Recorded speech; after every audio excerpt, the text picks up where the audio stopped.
Principles of diagnosis and management in dental practice.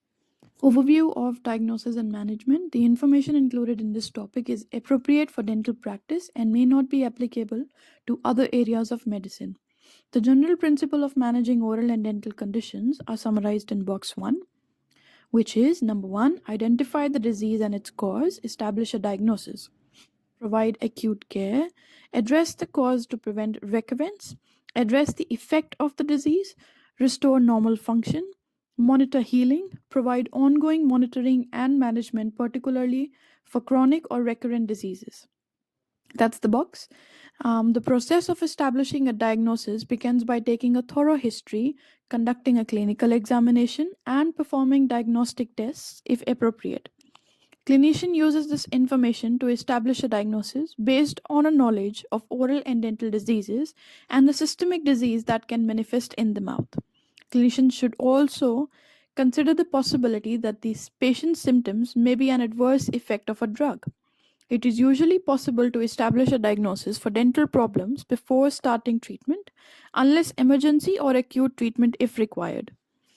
If the diagnosis is unclear, the clinician should either defer treatment while awaiting further information, example test results, or refer the patient to a specialist for information on referral, see page 6.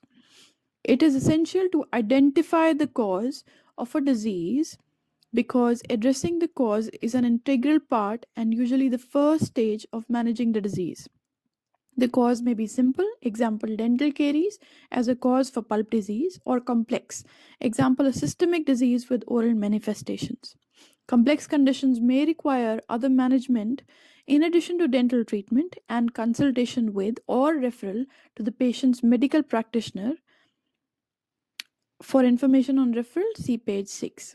The risk factors for the disease should be identified and modified if possible as part of the overall management of the patient. If the cause is not addressed, full or rapid recovery may not be achievable, or an acute condition may progress to become chronic. Once the diagnosis and cause have been established, the clinician should decide an appropriate management strategy. There is a distinction between management and treatment. Treatment refers to a systemic course of medical or surgical care, whereas management encompasses the overall handling of the patient and their health issues in a sensitive manner in addition to treatment. Drug therapy or irreversible dental treatment should not be started until the diagnosis has been confirmed. The approach of let's try this and see if it helps, or just in case, is not recommended. It may expose the patient to incorrect or inappropriate treatment or mask signs or symptoms that could indicate a particular diagnosis. Most conditions that lead patients to visit their dentist require dental or oral treatment. For the process of rational treatment, see page 4. Drugs are usually only needed adjunctively with consideration of the likely benefit and potential adverse effects. Taking a history. When a patient attends a dental practice, establish the reason for their visit. Take a dental history, which includes an overview of the patient's previous dental problems and treatment, and a detailed history of the presenting condition. This assists with forming a provisional diagnosis. Several potential diagnoses or differential diagnoses may be likely. Ask specific questions to narrow the field. Open ended questions are more effective than leading questions. Example, ask the patient what particular things cause dental pain rather than asking if hot or cold drinks cause pain.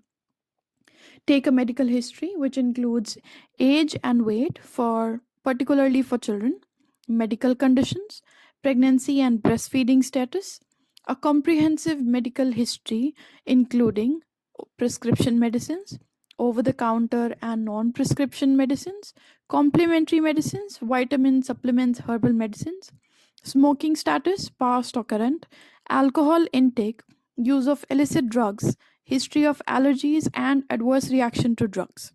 Capacity assessment. Assess the patient's overall capacity to provide an accurate history, understand and consent to treatment, and understand and adhere to post treatment care requirements.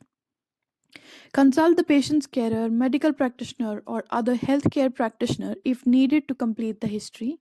If the patient is unsure of the medicine they are taking, ask them to obtain a current list from the medical practitioner, pharmacist, or electronic health record to bring to the next appointment.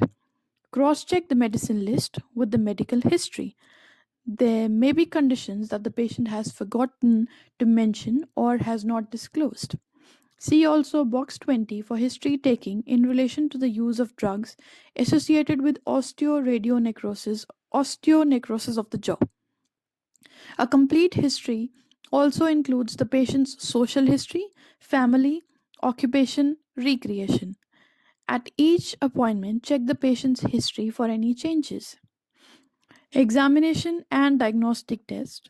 Before starting the clinical examination, a provisional diagnosis may be evident. Target the examination and diagnostic tests to confirm the diagnosis and identify the tooth or tissues that are affected. Choose tests that are evidence based and will aid in decision making. Involve the patient in the decision to undergo a test. Diagnosis confirmation is particularly important if the dental treatment required for the provisional diagnosis is irreversible, example, root canal or tooth extraction. However, the clinical benefit of performing a diagnostic test should outweigh any associated risks. Cumulative radiation exposure, particularly in childhood and adolescence, has been associated with an increased incidence of cancer. Aim to achieve the lowest possible radiation exposure while maximizing the diagnostic value of the test. For information on radiation exposure during pregnancy, see page 7. The process of rational treatment. After taking a patient history and establishing a diagnosis, determine the therapeutic objective. Example, pain relief, treating infection, and choose an appropriate treatment. Involve the patient in this decision. In dentistry, drugs are usually an adjunct to dental treatment. For the role of drugs, see below. Starting treatment involves providing the patient with information about the condition and the reasons for treatment, performing appropriate oral and dental treatment, if required, recommending appropriate drug therapy, writing an accurate prescription, and providing the patient with required information. Monitoring progress involves reviewing the patient, deciding whether to stop, continue, or change the treatment. The above process is in line with Australia's national strategy for quality use of medicine. The role of drugs. Overview of drug use in dental practice. In dental practice, drugs are usually an adjunct to dental treatment. Appropriate dental treatment can minimize or avoid the need for drugs. Example, dental treatment of a localized odontogenic infection usually avoids the need of antibiotics. The use of drugs can often be deferred until the response to dental treatment has been reviewed. If drugs are necessary, they are more likely to be effective if the cause of the disease has been addressed and dental treatment has been provided. The drug choice is based on efficacy, safety, suitability, example, adherence issues, patient comorbidities, drug formulation, and cost. Inappropriate prescribing can lead to ineffective and unsafe treatment, exacerbate or prolong illness, distress or harm the patient, be costly, and for antimicrobials contribute to antimicrobial resistance in the wider community. In Australia, medication related problems cause approximately 250,000 hospital admissions annually and up to 400,000 presentations to emergency departments annually. This does not include adverse medication events for which the patient does not present to hospital. Many adverse medication events can be prevented by taking a detailed history and prescribing rationally. Patients often attend a dental appointment with an expectation of a particular treatment, analgesics, antibiotics, which may have been influenced by advertising, unrealistic expectations, or drug dependence. Always consider alternate to drug treatment and involve the patient in the treatment decisions. Patients are more likely to choose conservative treatment strategies when a shared decision making approach is adopted. Consider the likely benefits and potential harms of drug therapy. If drug therapy is appropriate, choose an evidence based treatment for the condition with consideration of individual patient factors. Evaluate drug information to determine the therapeutic value. New and expensive drugs should be critically evaluated in comparison to established treatments. Off label prescribing. Off label use refers to use of a drug in a manner, example, indication, dose, route of administration, patient group, that is not approved by the Australian Therapeutic Goods Administration, TGA, listed products information. The manufacturer of the medicine does not carry any legal responsibility for off label prescribing. Should an issue arise, such as a serious adverse reaction, the legal liability lies solely with the prescriber. Appropriate off label prescribing requires sufficient evidence to support efficacy and safety, an overall favorable harm benefit ratio, and the consent of the patient. Overprescribing and underprescribing. It is important that the dose, duration of treatment, and the quantity of drugs prescribed are correct and clearly stated on the prescription. Overprescribing is wasteful, can cause unnecessary adverse effects, and increases the opportunity for overdose. Of particular concern are drugs that cause dependence or are prone to abuse. Example, opioids, benzodiazepine, and drugs that have a narrow therapeutic index, that is, the therapeutic dose is very close to the toxic dose. Overprescribing of antimicrobials can lead to increased antimicrobial resistance.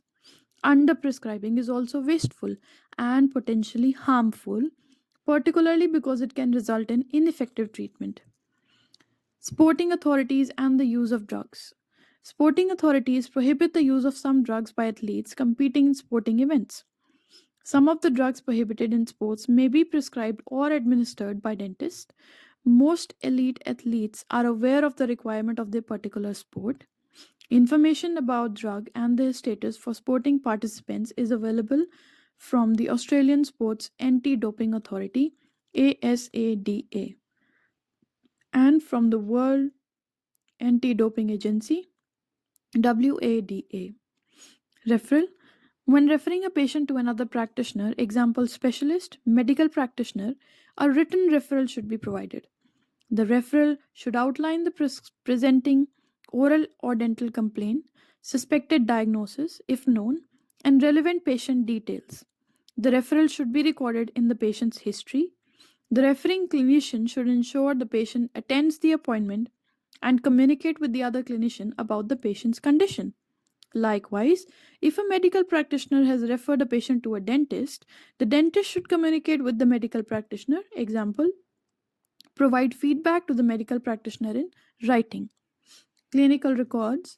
Clinical records should be kept in accordance with the Dental Board of Australia guidelines on dental records, which is for adult is 7 years and for kids it's until they turn 25. Dental treatment during pregnancy and breastfeeding. Most dental treatments can be carried out safely during pregnancy. In general, elective treatment is best performed in the second trimester, that is the fourth, fifth, and sixth month of pregnancy. Elective procedures requiring general anesthesia or intravenous sedation should be deferred until after the birth and preferably until after breastfeeding has stopped. If a patient is unsure if she is pregnant, defer the treatment decisions until pregnancy status is known. If intraoral radiographs are necessary for the assessment or diagnosis of infection or trauma, there is no reason on radiation protection grounds to defer them. The Australian Radiation Protection and Nuclear Safety Agency ARPANSA guidelines state that intraoral radiographs are not contraindicated during pregnancy.